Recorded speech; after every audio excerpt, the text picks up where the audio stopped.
Okay, good morning student. तो मैं दोबारा से आपको लेके आ गया हूँ इंजीनियरिंग ड्राइंग का पार्ट थर्ड। इसमें हम लोग क्विज कंप्लीट करेंगे और इस पार्ट थर्ड में हम लोग अपने 75 इंजीनियरिंग ड्राइंग के क्विज कंप्लीट कर लेंगे।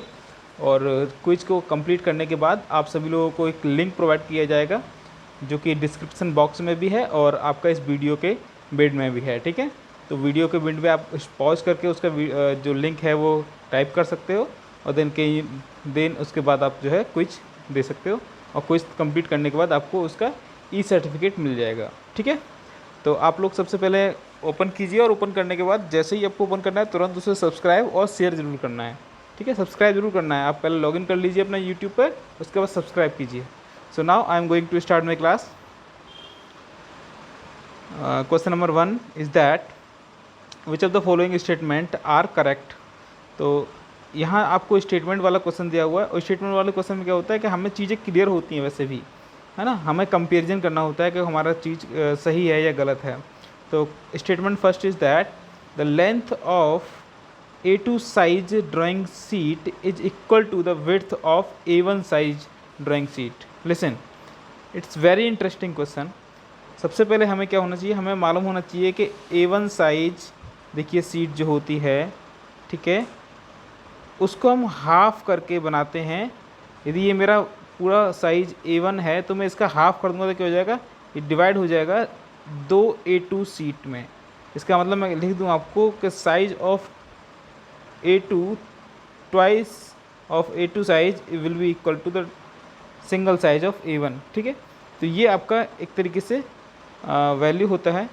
अब यहाँ इसने क्या कहा है कि इसका जो A2 आपका सीट है, इसका जो लेंथ होगा, ठीक है, वो इसके A1 सीट के विड्थ के इक्वल होगा। तो बिल्कुल सही है, ये स्टेटमेंट 1 जो है करेक्ट है हमारा। और दूसरा स्टेटमेंट क्या कह रहा है, तो देख लेते हैं। सेकंड स्टेटमेंट क्या कह रहा है आपसे, ठीक है, तो ये कह रहा है for technical drawing harder grades of pencil are preferred. ठीक है, तो टेक्निकल ड्राइंग यूज करने के लिए और बनाने के लिए हमेशा जो पेंसिल यूज करते हैं वो जनरली यूज करते हैं कौन सा वाला, H ग्रेड का या 2H का या HB का।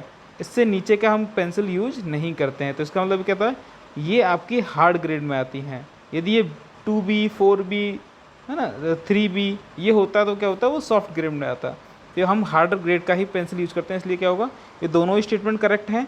It means option number C will be right answer. Okay, now next question is that which of the following statement are correct. Again same question है और इस क्वेश्चन को समझने के लिए क्या करना है आपको, सबसे पहले इसका स्टेटमेंट पढ़ना है। तो स्टेटमेंट क्या है, अ D2 size drawing board has dimensions of 920 into 650। तो देखिए मैं आपको बता दूं, जो D2 साइज़ का ड्राइंग बोर्ड होता है उसका जो साइज़ होता है ना, उसका जो साइज़ होता है वो 920 इंटू 650 नहीं होता। क्या होता है वो आपका होता है 650 इंटू 470। तो ये गलत है स्टेटमेंट। ये जो वैल्यू है वो D1 की होती है। ये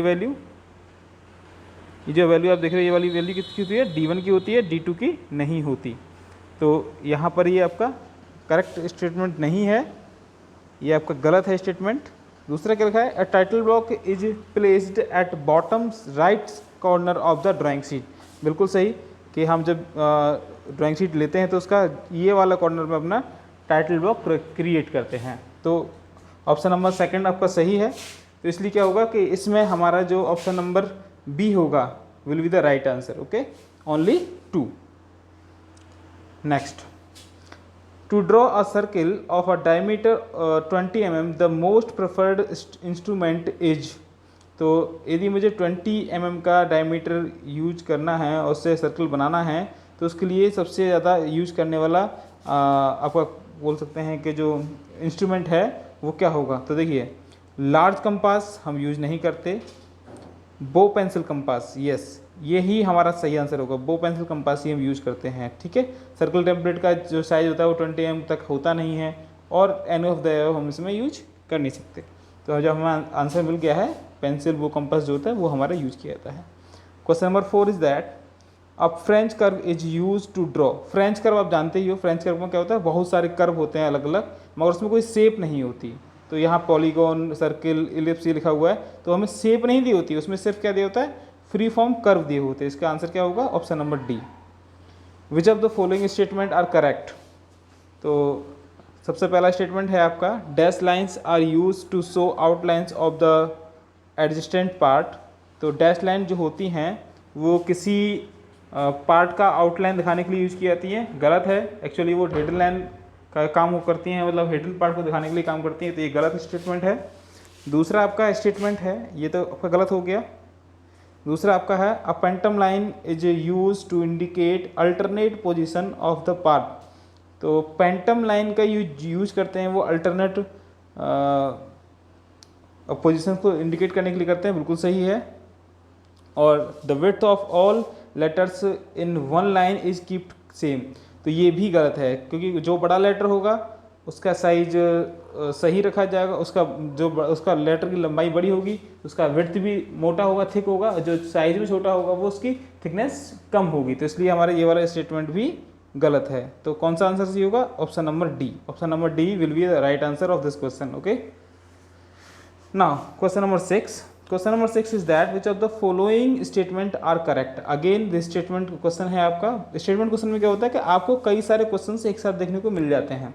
सबसे पहला क्वेश्चन आपको दिया हुआ है, the thick line in the group 0.25 are drawn 0.75 mm thick. तो देखिए ये गलत है स्टेटमेंट। जो आपका थिक लाइन होती हैं वो उनका जो थिकनेस होता है, ठीक है, वो 0.5 के अबव होता है या 0.5 के रेंज में होता है, 0.25 नहीं होता है। तो स्टेटमेंट ये गलत है, ठीक है, इसमें हमारा थिक लाइन कभी नहीं आती। दूसरा, to draw section lines continuous thin lines are used. Very good, ये सही क्वेश्चन है हमारा, ये आंसर भी सही है इसका, कि जो आपकी थिन लाइन होती है, कंटिन्यूस थिन लाइन, उनको हम सेक्शन लाइन भी बोल सकते हैं, जिनको हम कटे हुए पार्ट को इंडिकेट करने के लिए यूज किया जाता है। ये हमारा पहला वाला गलत हो गया, फर्स्ट वाला हमारा गलत हो गया और सेकंड हमारा सही है। And third one is that gothic letters have a uniform line width for all parts of a letter. Very good, ये हमारा स्टेटमेंट सही है, ठीक है। तो इसके अकॉर्डिंग हमारा सेकंड और थर्ड सही रहा, तो इसमें हमारा कौन सा ऑप्शन सही होगा, option number B will be the right answer. इसलिए मैंने सॉल्यूशन का एक्सप्रेशन आपको दिया हुआ है, आप इसे पढ़ सकते हो, वीडियो को पॉज करके आप इसे पढ़ सकते हो। Question number 7 is that IS 10714 2001 refer to. देखिए IS कोड कुछ जनरेट किए हुए थे, BIS कोड को जनरेट किए हुए थे ड्राइंग के लिए। तो BIS कोड में आपका जो 2001 था वो कोड आपका होता है लाइंस के लिए, तो यहाँ पर आंसर क्या होगा, लाइंस। और वैसे ही यदि हम जो कोड दिए हुए थे, एक और क्वेश्चन आपको दिया हुआ होगा कि विच of the following IS codes provide the guidelines of dimension on technical drawing. तो डायमेंशंस के लिए जो आपका यूज किया हुआ था वो आपका था 1986 वाला, तो 1986 will be the right answer. Okay, question number 9। Question number 9 is that centre line is use to indicate. Centre line का यूज क्यों करते हैं हम, किसी भी चीज़ की एक्सिस दिखाने के लिए सेंटर लाइन का यूज होल्स को इंडिकेट करने के लिए भी करते हैं, और सेंटर लाइन का यूज एक्सिस ऑफ सिमेट्री दिखाने के लिए भी करते हैं। इसके लिए आंसर क्या होगा आपका, all of the above. Okay, a short break line is use to indicate. A short break line, देखिए शॉर्ट ब्रेक लाइन का यूज क्या करते हैं, शॉर्ट ब्रेक लाइन का यूज करते हैं हम कोई बड़े बड़े पार्ट को, है ना, इस एक यूनिफॉर्म सेक्शन को इंडिकेट करने के लिए। तो शॉर्ट फॉर्म लाइन आपकी यहाँ होती है। अगला है question number 11। The preferred line width for letter group of 7 mm as.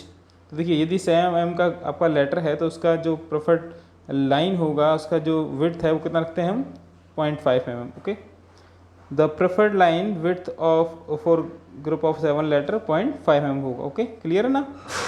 और यदि ये 10 mm का ग्रुप होता है तो कितना रखते हैं हम, 0.7 mm रखते हैं। Okay, question number 12। Question number 12 is that the type of line use to indicate a cutting plane. तो कटिंग प्लेन को इंडिकेट करने के लिए कौन सी लाइन यूज करते हैं, वैसे ही लास्ट टाइम में वीडियो में क्वेश्चन दिया हुआ था सबको, है ना, कौन सा यूज करते हैं, long dash dotted line. Long dash dotted line का यूज इसमें करते हैं, इसे चेन नैरो लाइन भी बोलते हैं, ठीक है, कंटिन्यूस चेन लाइन भी इसे बोलते हैं। Question number 13 is that which of the following statement are correct. Again there are 4 statement, हमें यहाँ पर 4 स्टेटमेंट देखने हैं और चारों में से कौन सा सही है ये देखना है। ठीक है, चारों में सही है कौन सा है ये हमें देखना है। देखिए, तो in the align system the dimensions are placed near the middle of a dimension line by interrupted it. तो देखिए, कभी भी क्या होता है कि डायमेंशनल लाइन में यदि अलाइन सिस्टम यूज कर रहे हो तो अलाइन सिस्टम में हम लोग कभी बीच में डायमेंशनिंग यूज नहीं करते, ये यूनिलेटरल में की जाती है, अलाइन में यूज नहीं की जाती। ओके, क्लियर रहे दिमाग में चीज़। अगला है आपका इसमें, तो ये आपका ऑप्शन क्या हुआ, ऑप्शन ये वाला गलत हो गया, ये तो ऑप्शन गलत हो गया इसमें। ओहो, ये ऑप्शन गलत हो गया फर्स्ट वाला। तो अगर सेकंड वाला चलते हैं, to draw section lines continuous thin lines are use. देखिए, सेक्शन लाइन ड्रॉ करने के लिए हम कंटिन्यूस थिन लाइन यूज करते हैं, ऑप्शन सही है। सॉरी, ये कहाँ पहुँच गए हम लोग, हम एक्चुअली क्वेश्चन नंबर 12 की बात कर रहे थे यहाँ। ओके, 13 की। ठीक है, तो हमारा ये वाला गलत हो गया। अगला आपका है dimension line should not cross each other, ये बिल्कुल सही है। The note 5 into 5 10 means the 5 holes और 10 डायमीटर यूनिट, ठीक बिल्कुल सही है। To indicate the metric thread the nominal diameter should be proceed by M, बिल्कुल सही है। हम मेट्रिक थ्रेड में क्या करते हैं, हम एम का यूज करते हैं हमेशा, M10 M12 M100 इस तरीके से। अगला क्वेश्चन आपका आता है, तो इसमें क्या होगा, इसमें हमारा आंसर कौन सा सही हो जाएगा, ऑप्शन नंबर बी। तो अगला क्वेश्चन आपका आता है 14 number is that if all the horizontal and vertical dimensions of the object start from a common extension line situated at one and the way of dimensioning is called, very simple, parallel dimensioning कहलाता है ये वो, यदि एक ही जगह से हम dimension सब इंडिकेट कर रहे हैं। इन पैरेलल और progressive dimensioning placement of number of single dimensions line parallel to one another starting from a common extension line situated at one end is done, smaller dimensions are always placed nearest the view। देखिए, इसका ये आपका समझ में आ गया होगा कि क्या करते हैं हमेशा इसमें, है ना। ये 14 नंबर वाले का सॉल्यूशन था। Question number 15 is that the symbol S5 symbol हमेशा यूज करते हैं आप किसके लिए, स्फेरिकल डायमेंशंस के लिए, स्फेरिकल डायमीटर इंडिकेट करने के लिए। ऑप्शन नंबर बी सही होगा इसमें।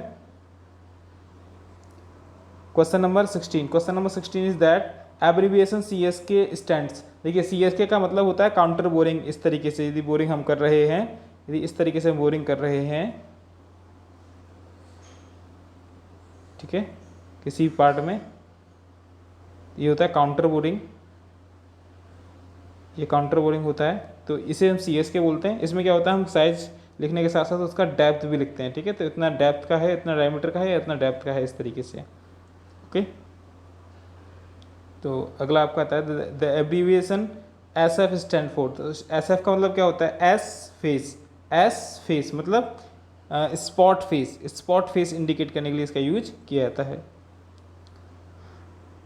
Question number 18 which of the following statement are correct. Again statement का क्वेश्चन है, तो इसमें आपका सबसे पहला आता है statement, knowledge of geometrical construction is essential in designing the specific profile on the object. तो इसमें क्या होगा, इसमें हमारा जो ऑप्शन ए है ये सही है, क्योंकि नॉलेज जो होती है जियोमेट्रिकल कंस्ट्रक्शन की यूज़ की जाती है। और दूसरा इसमें है internal angle of pentagon is, नहीं ये गलत है, इसमें 108 होता है, ये गलत है। तो option number A will be the right answer.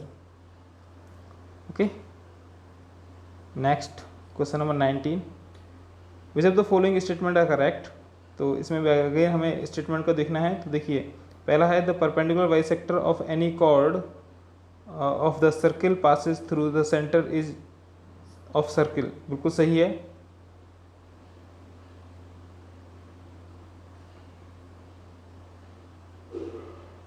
Question number 19 था ना ये, गुड,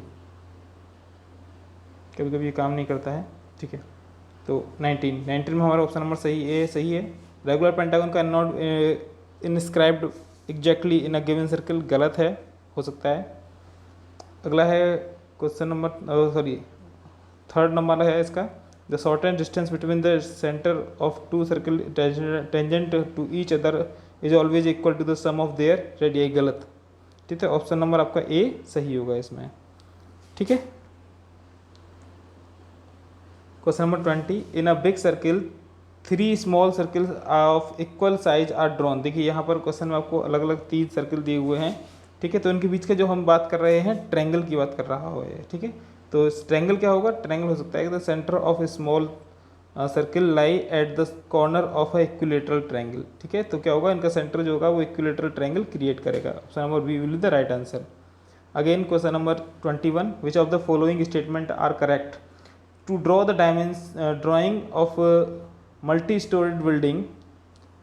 पहला ऑप्शन देखते हैं, पहला ऑप्शन सही है। दूसरा L O S equal to the R F product of R F into L C, गलत है ये R F into M L होता है।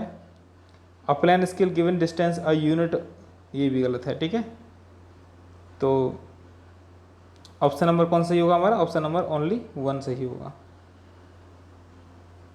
Question number 22, which of the following statement are correct. तो क्वेश्चन आपका statement 1 is that a diagonal scale is based on the similarity of triangles. Similarity of triangles पे based होता है diagonal scale, सही है।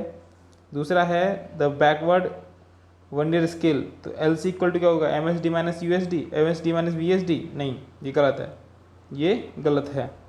अगला है आपका all the divisions of base of scale of chord are equal. देखिए, तो सारे डिवीजन जो आपके बेस में होते हैं वो इक्वल हो भी सकते हैं, नहीं हो सकते। ये लीनियर डिग्री की बात कर रहा है, तो ऐसा पॉसिबल नहीं है, ऐसा पॉसिबल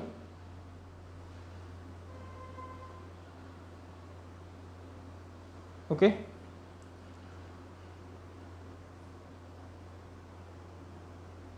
तो यहाँ पर ये आपका ऑप्शन नंबर ये वाला सही नहीं होगा, ए वाला गलत है, इसमें ए गलत लगाया हुआ है।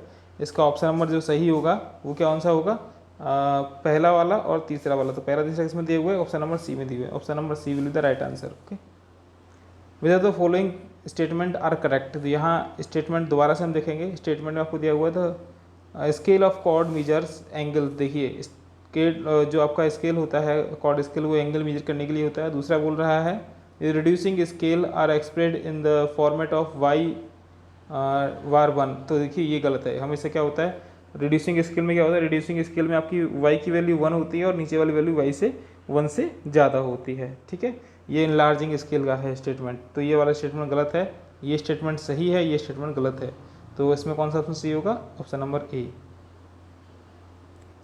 Question number 24 is that which of the following statement are correct. तो यहाँ पर आते हैं, तो देखिए the measurement of distance in simpler in a diagonal scale than a vernier scale. ठीक है, तो यहाँ क्या होगा, ये हमारा सही है, बिल्कुल सही है। और दूसरा कह रहा है कि in a diagonal scale the horizontal sub divisions represent Y centimetre if there are N vertical division. देखिए सही है, ये एन वर्टिकल डिवीजन हमें इसमें करने होते हैं। Question number 25, in a scale 1 centimetre represent 1 metre. देखिए मैंने पहले ही भी आपको दिया हुआ था, तो किसका आंसर क्या आया था, 1/100 आया था। साइज ऑफ ड्राइंग, देखिए 2/1 है, तो 2/1 का मतलब क्या हुआ, ट्वाइस हो गया। 2/1 का मतलब क्या हुआ, ट्वाइस हो गया, तो क्या होगा, twice. The information needed to construct any scale is, chord scale के लिए हमें क्या चाहिए होता है, sorry except the scale of chord, except the scale of chord की बात कर रहा है। तो देखिए हमें आर एफ चाहिए उसका, एम एल हमें चाहिए उसका, यूनिट हमें चाहिए उसका, और मैक्सिमम डिस्टेंस एम एल। ठीक है, तो हमें चाहिए सब कुछ, तो ऑप्शन नंबर डी हमारा सही होगा। Question number 28, question number 28 is that if an area of Y square is represented by an area of X square on drawing. तो देखिए हमारा आर एफ क्या होता है, आर एफ होता है हमारा drawing size upon actual size, drawing size upon actual size. ठीक है, तो ड्राइंग साइज, अब यहाँ पे बात कर रहा है एरिया की, तो एरिया के लिए क्या हो जाएगा, एरिया के लिए हमारा रूट लग जाएगा और वॉल्यूम के लिए क्यूब रूट लगता है। याद रखना ये फॉर्मूला आपको बुक में जनरली नहीं मिलेगा। ठीक है, ये आपको फॉर्मूला बुक में नहीं मिलेगा, तो इसलिए हम यह हमेशा याद रखेंगे कि सिंपल लाइन के लिए आपका सिंपल रहेगा फॉर्मूला, एरिया के लिए रूट लग जाएगा और आपका वॉल्यूम के लिए क्यूब रूट लग जाएगा। तो निकालेंगे यदि ड्राइंग साइज अपन एक्चुअल साइज, तो क्या होगा, √x² अपन y², तो इसका वैल्यू क्या आ जाएगा, R F will be √x² upon y²। Option number D will be the right answer. Question number 29 is that the plan scale और scale use for angular measurement. Scale कौन सा use करते हैं हम एंगुलर मेजरमेंट के लिए, plain scale नहीं use करते, वर्नियर स्केल नहीं यूज करते, डायगोनल स्केल नहीं करते। कौन सा करते हैं? इसमें से कोई दिया ही नहीं है, नन ऑफ दीज, कोई नहीं करते। कौन सा करते हैं? कॉर्ड ऑफ स्केल करते हैं। यदि ऑप्शन होता है कॉर्ड स्केल तो कॉर्ड स्केल करते हैं, मैंने यहाँ लिख दिया है ऊपर। Question number 30 is that which of the following is not a reduction scale. तो रिडक्शन स्केल इसमें से कौन सा नहीं है? रिडक्शन स्केल इसमें से कौन सा नहीं है? देखिए ये है, ये भी है, ये भी है, ये वाला नहीं है। ऑप्शन नंबर सी नहीं है। Option number C will be the right answer. So thank you for watching this video and please share, subscribe and like. और सब्सक्राइब मत करिए, करना मत भूलें। और यहाँ आपको जो लिंक दिखाई दे रहा है, मैं आपको लिंक ज़रा दिखाता हूँ इसका। ये जो लिंक आप देख रहे हैं, ये लिंक आप देख रहे हैं, इस लिंक को आप कॉपी कीजिए, इस लिंक को आप कॉपी कीजिए और कॉपी करने के बाद पेस्ट कर दीजिए। वैसे कॉपी नहीं होगा, आप इसे टाइप करना पड़ेगा। आपको टाइप करना है गूगल में, और गूगल में टाइप करते ही आपको इसका क्विज मिल जाएगा, ठीक है। और आप आराम से क्विज दे सकते हैं और सर्टिफिकेट इसका ले सकते हैं। Okay, bye.